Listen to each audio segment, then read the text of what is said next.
back in the neighborhood. Yeah, girl, there was so much better, all this blight and stuff. But Yeah, we really enjoyed being over here as a child.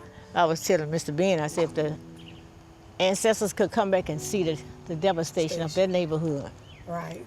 They would really I'd be very disappointed. Like all their work, all their sacrifices, and everything that they suffered for to get ahead and perhaps make a better future for themselves was all in naught. So my father and his siblings he opened his business over at the store. My uncle bought property and built his cleaners. And also my other uncle, he built his home and operated a auto repair shop. There was only 3 black neighborhoods in Baton Rouge. 1942-43, things began to happen for blacks. And the Morgans, several of them did serve. But when they got out of the service, they came to Baton Rouge.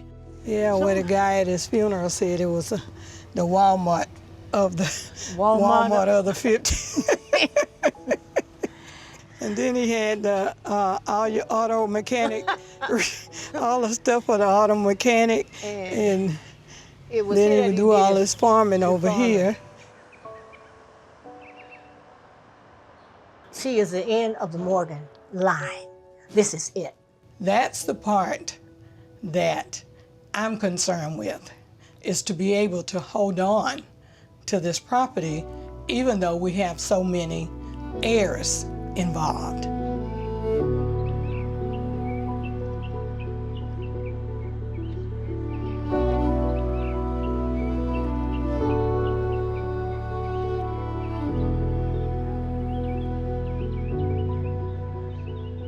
One of the reasons this issue is particularly important to me is because I focus a lot on the wealth gap that exists in America right now. And by 2053, the average African-American net worth will be at 0.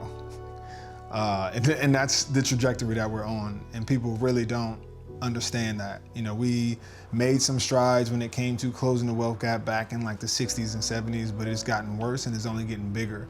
And so when I look at things like heirs property, you know, when we pass down generational wealth, that's created over generations. And so we're talking about people being taken advantage of because they've had land passed down to their family, but it's not titled the right way, or they don't have the paperwork, and it being snatched up from them.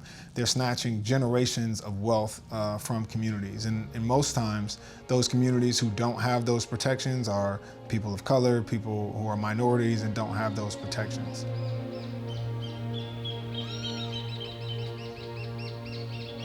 So based on the information that I was given, our family had 600 acres originally, and we had a lot of heirs, and various family members sold their portions of the land and to other people that were not victims. And our particular family lived on this land. So back in 2020, during the pandemic, I got called from Lorraine, who's in Tacoma, and said, hey, Toya, we got to do something because they're about to sell the land. And I'm like, the land where we grew up? And she's like, yes, we have to do something. Bidding will begin at $1,996. We want to keep our portion of the land. We wanted to keep our house. If no one showed up, which probably was the intention, that it would have sold for $2,000 for 130 plus acres. So we marshaled up probably about 20 family members. Hey, what can you get out of your 401k? What do you have in your savings? What can you do so that we can at least go and try to save what, you know, we didn't even know was being sold at the point. 305,000 once, 305 twice, 305. Sold to the point for 305,000. So we lost my mother's house, the house I grew up in. That's still standing there, but just standing there. Yeah.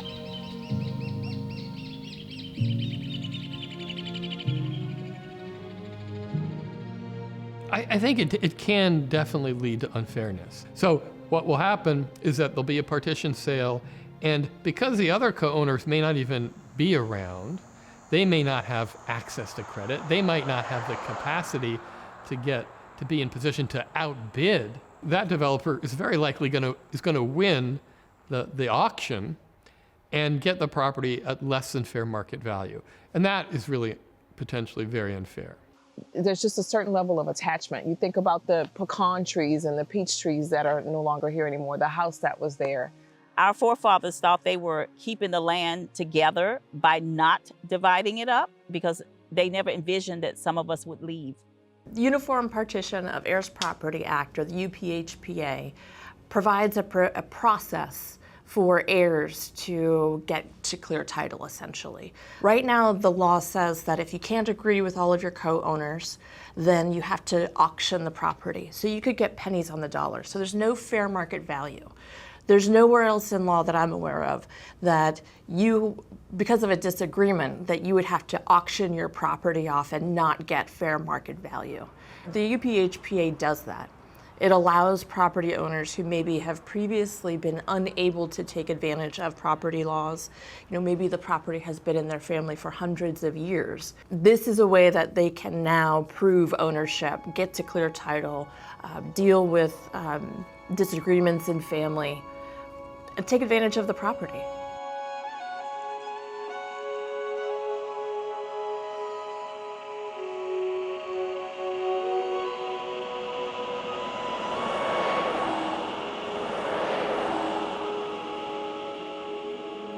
When bills are introduced that come with the recommendation of the Louisiana State Lawsuit Council, the legislature tends to approve them.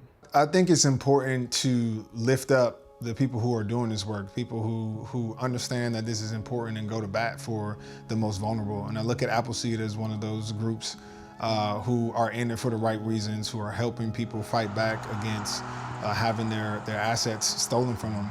And for me, I'm all about fighters. I'm a defender myself. I was a defender on the field and off the field. So it's easy to align myself with people who are doing the right thing. And so, I'm looking at the laws that they're trying to get passed with the Property Heirs Act. I'm all behind it. It is my hope as elders that it is preserved in such a way that future generations will know that they owned property. To own land. To own land. Right. And hopefully they can gain the significance of why it was so important to generations before them.